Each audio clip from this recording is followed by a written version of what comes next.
ഞാൻ നല്ല ട്രെയിനിൽ യാത്ര ചെയ്യുമ്പോൾ ഒരു സംഭവം ഉണ്ടായി.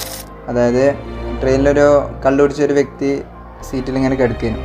അപ്പോൾ കുറച്ച് കഴിഞ്ഞേരം മൂപ്പര് നിലത്തേക്ക് മറിഞ്ഞാണ്. അപ്പോൾ മൂപ്പരെ വിളിക്കുക അല്ലെങ്കിൽ നേരെ തിരിച്ച് അവിടെ ഇരുത്താനുള്ള ശ്രമം നടത്തുന്നതിന് പകരം അവിടെ കൂട്ടിയുള്ള എല്ലാവരും കൂടി മൂപ്പര് സീറ്റ് തന്നിരുന്നു. അപ്പോൾ എന്നെ ചിന്തിപ്പിച്ചൊരു കാര്യമുണ്ട്. അതായത് നമ്മൾ എപ്പോഴെങ്കിലും ആ കള്ളുകൂടിൻ്റെ പെർസ്പെക്റ്റീവ് എപ്പോഴും ചിന്തിച്ചിട്ടുണ്ടോ?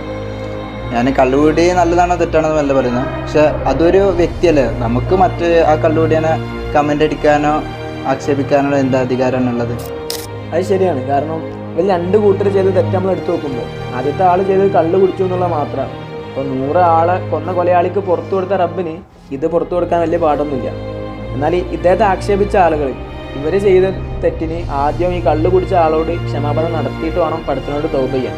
അപ്പോൾ നമ്മൾ ആരും കമൻ്റ് അടിക്കാതിരിക്കുക എന്നുള്ളതാണ് ഏറ്റവും സേഫ് ആയിട്ടുള്ള സോൺ. ഇസ്ലാമിൻ്റെ ഇത്തരം വിഷയങ്ങളിലെ കാഴ്ചപ്പാടൊക്കെ ഇങ്ങനെ തന്നെയാണ്.